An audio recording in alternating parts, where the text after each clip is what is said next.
Ladies and gentlemen, and this is Top 5 Most Powerful Chapter Masters Warhammer 40k lore by the channel Major Kill. Last time I watched the top 5 most terrifying loyalist spacemen in chapter. That sentence shouldn't make sense, but apparently it does because this is a grim dark world, right? I mean, if you say like traitor, like yeah, makes sense, like demons, and sure, why not? Corrupted demons and things, but no loyalist chapter. And I don't know the space sharks, yeah. And their Primarch, I think, names Tyberos, right? Tyberos is the name. That is fucking ridiculous. I know there have been more terrifying ones in that list, but the space shark thing, that is fucking terrifying. I bet even a Primarch sees that. Tyberos coming towards the Primarch, and even they're like, what the fuck is this? They are crazy. Their whole appearance is like the Undertaker appearing in WWE or something, right? The way lore explains it, like how the video explained it. That is ridiculous. Everything about them is ridiculous. I'm guessing he's going to be number 1 here, Tyberos or others is, because this is not about Primarchs, this is about Chapter Masters. So I think he's going to be number 1, but who knows, we'll see. Remember, if you like my reaction, don't forget to subscribe, so I know we start videos to react to more. I love Warhammer, anything Warhammer, because the more I learn about it, it's like more I know that there is lots of shit that I don't know, apparently. That's how big Warhammer is. So let's watch it. Guys and gal, you've probably noticed, or maybe you haven't, because you really don't give a shit, but I was away for the week. I went up north to go visit my family and get some sunshine, then I decided to hit the snow and get a cheeky ski in. I was feeling pretty exhausted in the weeks beforehand, so it was nice to have a holiday. The only issue was that because I ended up more or less binge drinking every night while I was away, I've come back home feeling even more cooked than before I left. I was on holiday, and somehow I made a negative profit on sleep and rest. Hell yeah. As such, the first video back needed to be something digestible, easy to talk about, and to be frank, a little bit brain dead. So definitely not going to do anything with the Alpha Legion. Hence, I present the top 5 chapter masters in Warhammer 40k. This list will be quite general, and it will take into factor the chapter master's power, their feats, impact on the setting, and all-round badassery. There are so many sick chapter masters out there, so whilst it's tough narrowing down to 5, these 5 are very worthy.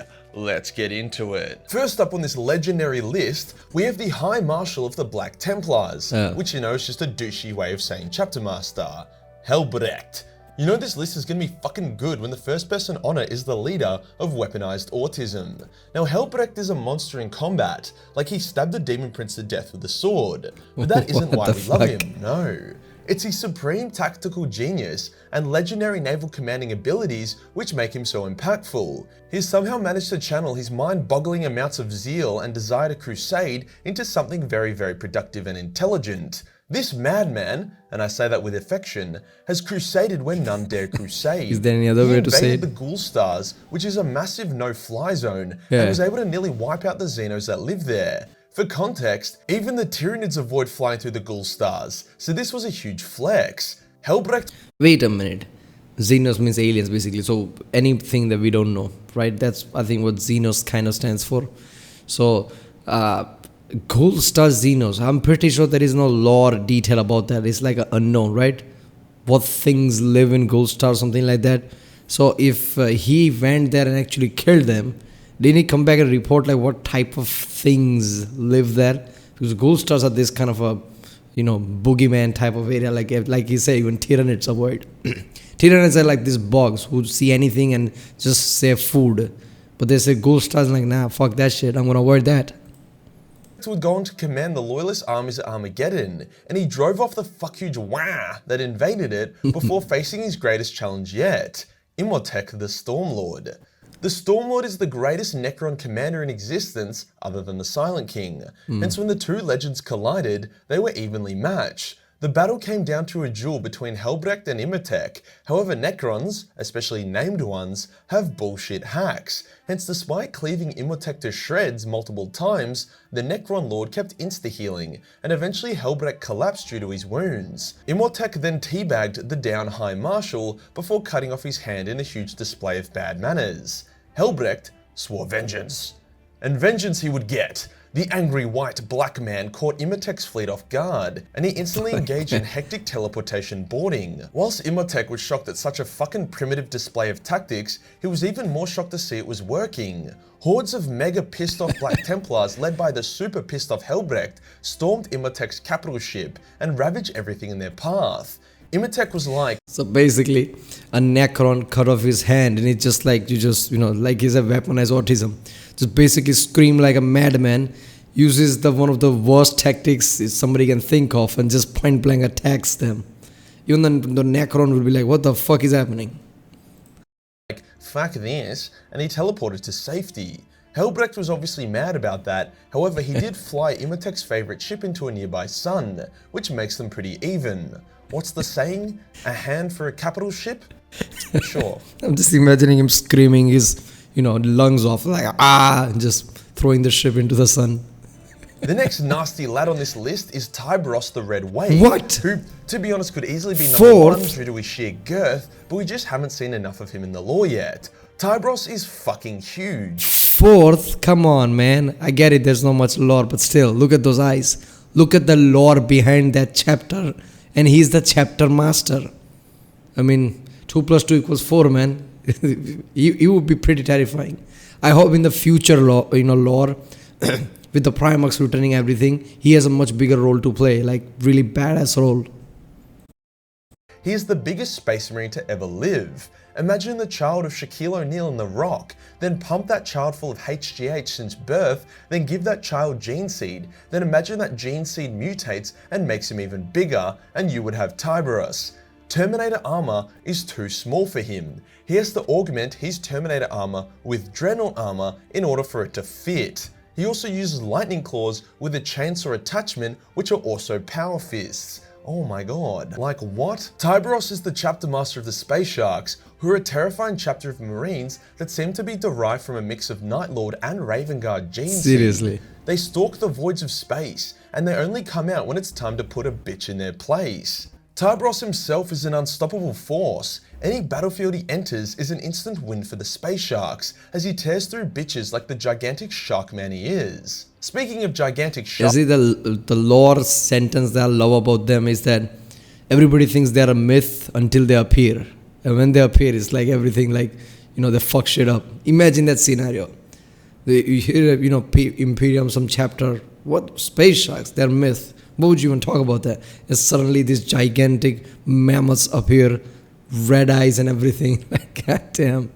Sharkmen, the latest and holy shit the biggest Major Kill Mini is now live for pre-orders. That's right, Shark Daddy is here and he ain't fucking around. This model is very, very big. He towers over all the other Major Kill Minis, which are already quite chunky. Don't even get me started on how he looks next to a Primaris. If you think he looks oddly similar to other models or characters, then get your fucking eyes checked. Shark Daddy ain't breaking no trademarks. Price is in Australian dollars, and it's a bit higher than the MK models because he takes fucking ages to print, and I can only fit one on per build plate as opposed to the 2 or 3 I can usually manage. He's such a bitch to produce that we're gonna have to launch with a limited amount of models available, so pre-ordering is the best way to guarantee you'll get one.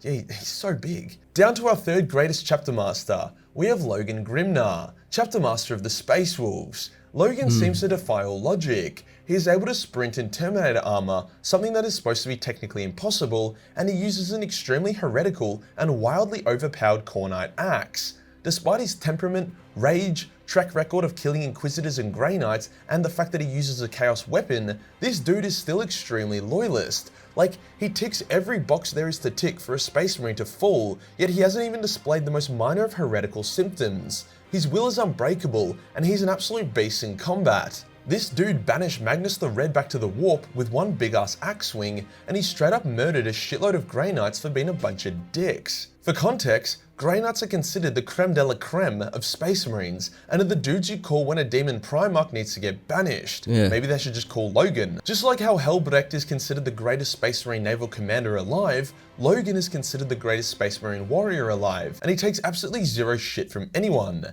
And when I say anyone, I mean it. Krakens, the Inquisition, and even Primarchs have gone up against Logan and talk huge shit, and each of them has felt the wrath of his boot to their scrotum. Primarch? I Which genuinely Primarch? don't think he's ever lost a battle, and at 700 years old, that's a lot of Okay, which Primarch got their ass kicked by him? Because, okay, in my head, I'm very like power level guy who paints a picture, right? Like, tier list type of thing. And to me, it doesn't matter how much powerful a space marine is, Primarch is automatically way too much powerful. So him kicking an ass of any Primarch is already too much, like, holy shit. I get it, there are different type of Primarchs, but still, Primarch is a Primarch. So that is still badass. fucking battles. Now to our number 2 spot, we have Asterion Malak, the Space Spartan and Chapter Master of the Minotaurs. Although the Imperium will never admit it, there are some loyalist chapters that have traded gene seed in them. Ironically, most of these heretical loyalist chapters turn out to be extremely effective tools for the Imperium, and seem to be very resistant to chaos. The Minotaurs are Iron Warrior successors, and it shows. These warriors are hard as fuck, and they kill without hesitation. None are more brutal as their chapter master, Mr. Malak. Mr. Malak is shrouded in mystery, and there are a lot of fun theories about who he is and why he's so overpowered. To give some context on how powerful he is, when the Custodes and the Minotaurs had a bit of a misunderstanding and nearly came to all-out war, a powerful named Custodes looked at Malak and he genuinely wasn't sure if he could take him. What? This is a big deal because A, Custodes are always very sure of themselves, and B, a Custodes can wipe the floor with an Astartes like they're little more than an aborted fetus. There are dozens of instances in the lore. Custodes are literally custom made for the defense of the Emperor. They are supposed to be more powerful than Grey Knights. Grey Knights are supposed to be more powerful than the Space Marines, right? So Custodes is even taller, it's like 10 feet or something, right? While your average Space Marine is 8 feet or something. So that is something, right? Like just like a custody, name a proper custody, just looking at this. Like, I don't know if I should fight this or not. That is some next level shit. Or of a Custodes carving through dozens of Astartes with next to no effort. The times when a Custodes does die to an Astartes always cost the Astartes dearly. So for a named, super powerful Custodes to be unsure about his ability to take out a Space Marine is a huge deal. Yeah, it's a big deal. deal. So what makes Malak so strong? Well, there are a couple theories. One theory is that he is actually a Custodes himself, or at least has some kind of Custodes augments in him. This is unlikely though, and it's only a theory due to him using what looks like a Guardian Spear. My favorite theory, however, is I don't think a custody can just say like, oh, I'm gonna serve in this chapter, I'm gonna be the leader or whatever. I don't think they're allowed to do that, right? So I don't think he's gonna be a custody.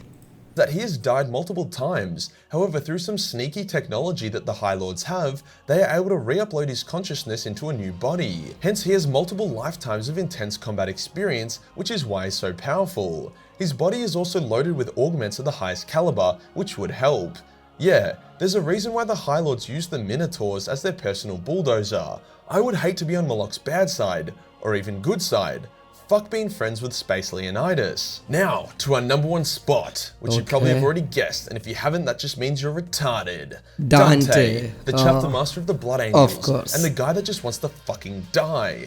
At 1,500... I don't know why my brain was still processing, but as soon as I see the symbol on their face, oh fuck me, Dante.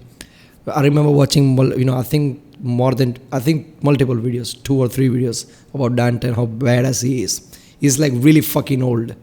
And his list is really fucking incredible. 100 years old, Dante is one of the oldest living space marines in the galaxy, and he is so sick of this shit. He has seen and fought every single horror in existence. There is multiple in-law moments of him fighting Dark Elder, Necrons, Orcs, Chaos, and most prominently, Tyranids. He has seen thousands of his brothers die horrific deaths, and he hates the fact that he's a little space vampire. Dante is old, withered, and... Okay, seriously. Now Lion is back with Gilliman. Why doesn't Dante just go to them just like, right, let's talk about what you've been missing all this time. List out things. Tired. He wants to rest. Permanently.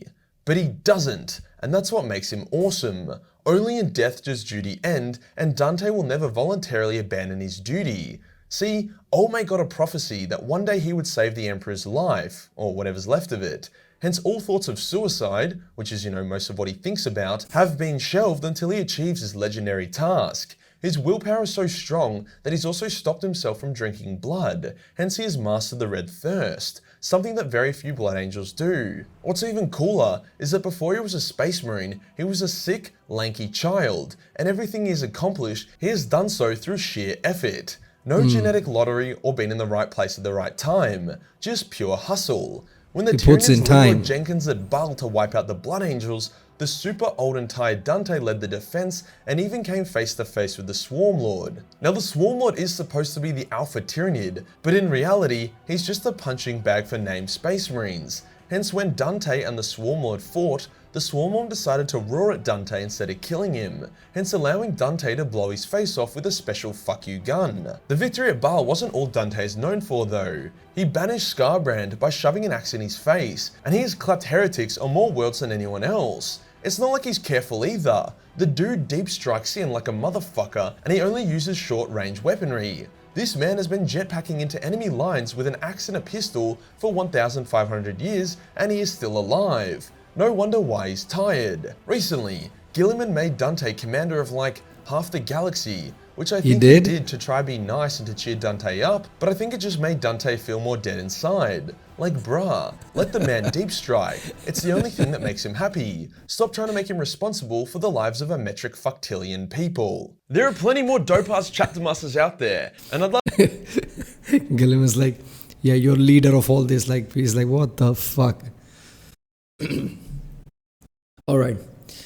My voice is not too good right now. But yeah. The only thing I have to say is like, yeah, makes sense. Dante and his experience.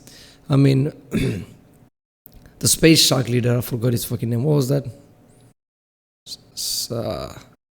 Carberus. I don't forgot his name. But yeah, basically, space shark's leader, but the giant versus this Dante. I guess Dante wins because of his experience and what he's done. But then again, we don't know what space sharks have been through. That's a dark spot in knowledge. For all we know, they hang around halo stars and fucked up places that people can't even think of, and they just hang around there, right? Maybe they are in whole different league, whole different terrifying league. And when they actually do come back properly and attack, they would be really deadly. Who knows, right? Maybe you can't compare a normal Space Marine chapter to them. Who the fuck knows? That's the mystery about them. That's awesome. Right, well, that was top 5 most powerful chapter masters for the channel Major Kill. If you like my reaction, don't forget to subscribe, and I'll see you next time.